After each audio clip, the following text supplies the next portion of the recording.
Hey friends, you're watching BrainStormAcres. I'm Henry. And I'm Irene. We're here to talk about two things today. One was Irene's oral surgery yesterday.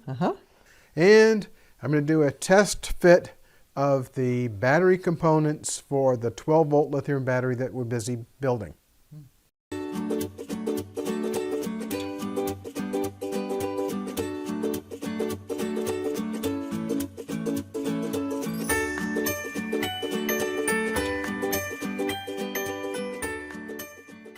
Well, you had an exciting day yesterday, Irene. Yeah, well, it was planned. I mean, you know, I needed to have it done for a while. We were just waiting for all the planets to line up properly and all that sort of thing.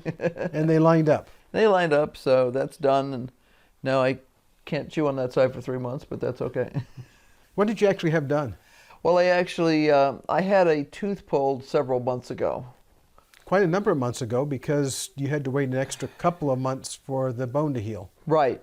Well, we decided to, I think we gave it an extra month and a half, and partially it was due to our schedule. We weren't sure what our schedule was going to be. And the doctor had recommended I let it run a couple of weeks more just to be sure that the bone was good density. He said that the x-ray looked okay, but from experience, he thought it would be better if we let it sit for a couple more weeks. So I sat down with the scheduler and we looked at the schedule, and we weren't sure if we were going to wind up going to an event in October or not. So I scheduled it after we would be back from that event, just in case we did wind up going. Now, we didn't wind up going to the event, but no damage done. So yeah, so I had to wait on that one, and then. So they put in a post so that I can have a crown there later. So. Now you have a history of osteoporosis in your family history. Is that, am I right about that? My mom had osteoporosis, and I don't, I'm hearing rumors that her brother may have had some problems too. Prior to that, I don't know of anybody, but then osteoporosis wasn't usually diagnosed. Certainly my grandfather lived to the age of 80 without any issues whatsoever, including falling off bicycles and all that kind of stuff, which is where that sort of thing would show up, because you'd break yourself. My mother's mother was 76 when she died. To my knowledge, she had no problems, but I wasn't there. So, you know, she may have just been living a very careful life and never fallen down or something.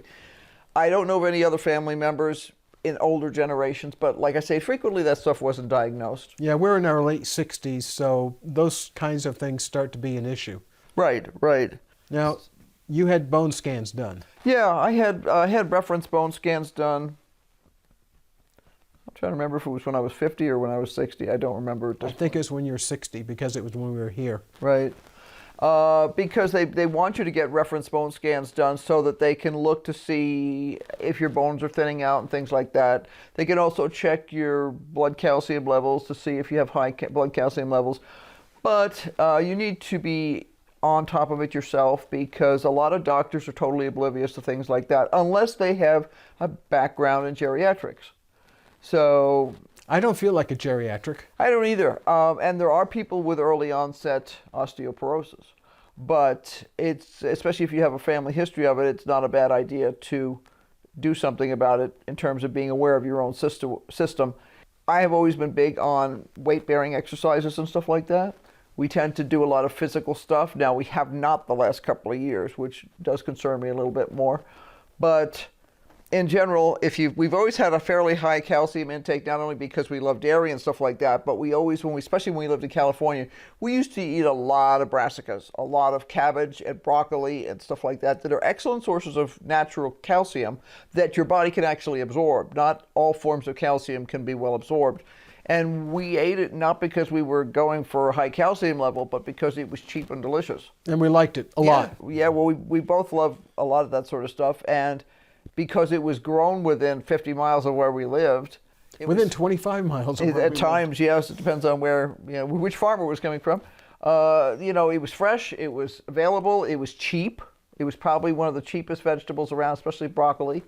And we always liked it. So we still love broccoli, which is, I mean, we're excited about what our broccoli is doing this fall here because... I'm excited about it. The bok choy was great, by the way. Yeah, the bok choy was really great in the soup, and I'm glad I picked it when I did. And our other ones are babies now still, but so we'll have a gap of a couple of weeks in there, but we'll live. So there's a couple of things. Number one, if you have a history of a medical issue in your family, it pays for you to talk to your doctor about it and get the appropriate tests done for a baseline earlier on. Right. Because that way you can track the progression of any issues that you might have. Right, and there are new medications. I mean, we always used to joke about the fact that because we've had a lot of friends younger than us by quite a lot have knee replacements and stuff like that. No replacements here so far. Nope, and all original equipment.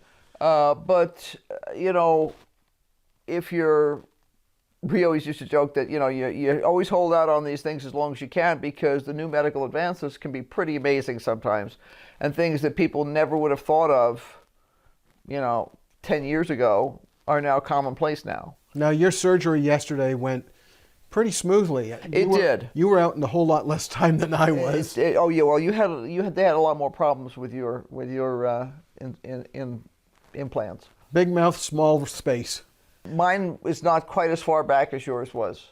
So and I can open my jaw a little bit farther. So they didn't have to do any, walking on water to get through stuff, and it went pretty smooth. It was like, because you listen to what's going on, you're always like, how's it going, And it was obviously pretty smooth. They knew exactly what they were doing. There was not a lot of equipment switching back and forth or anything else like that. So yeah, it went well. I was comfortable with it, very comfortable with that physician. I wish I could say that about some of the other physicians I've had in this state here. Yeah, we've outlasted a lot of physicians.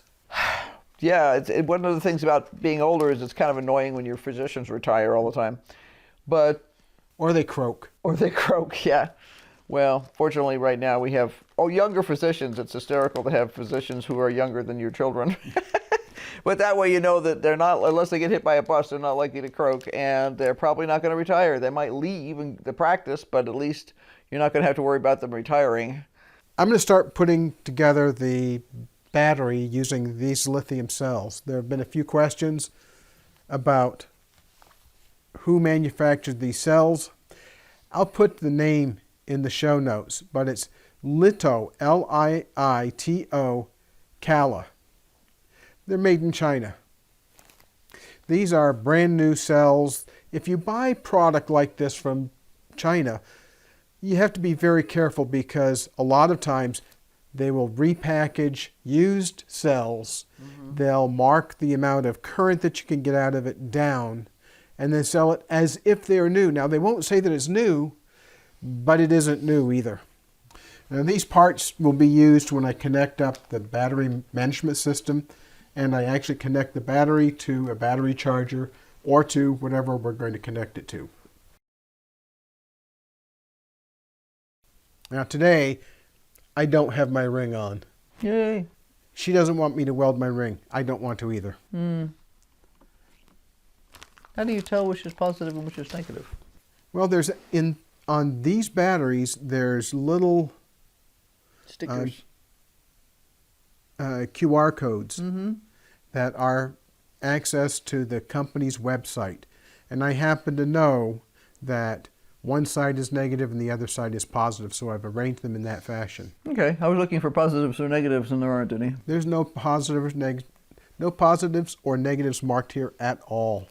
I have some connectors here that are large, very large. They're intended to connect to large wires that connect to the battery charger or to whatever equipment we're going to run.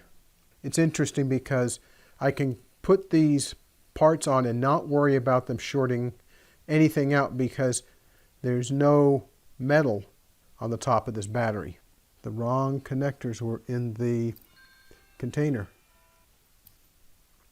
I'll have to return those connectors. Well, that's unsettling. Evidently, at the hardware store, somebody mixed the parts up in the boxes. That's a very common problem around here. people get something out and then they decide they don't want it. They throw it sort of randomly at the hardware bin. 3 days later.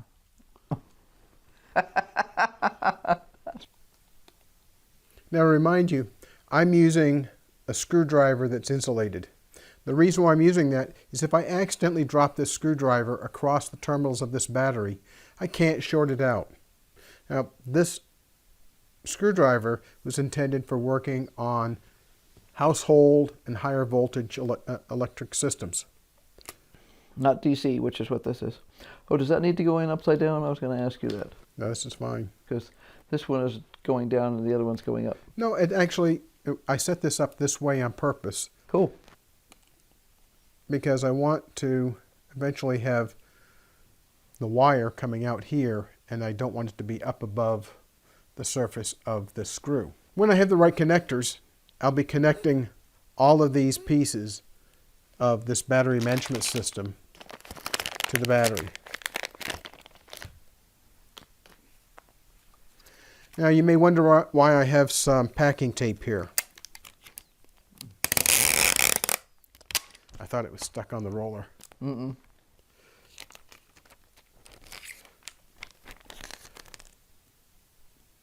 What I need to do, what I'm doing right now, is I'm doing a temporary connection of these batteries together.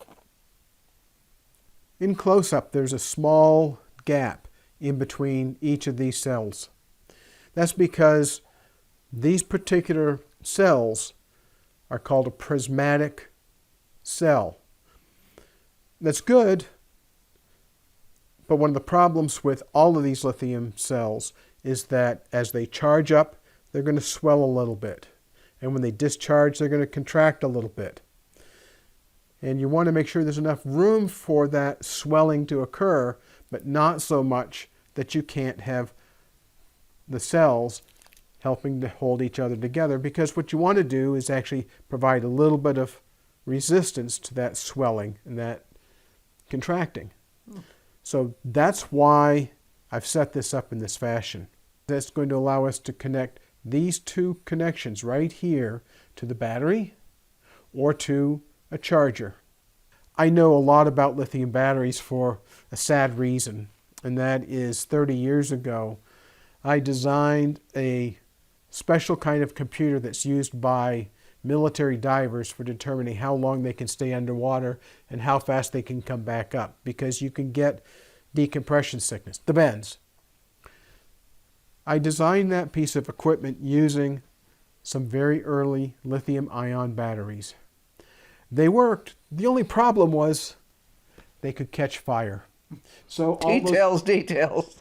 So those batteries were recalled from the market, and the problem with that was the system was designed specifically for that set of batteries, and it was too expensive for us to afford to relay out the board, that is, redesign the circuitry and do another system.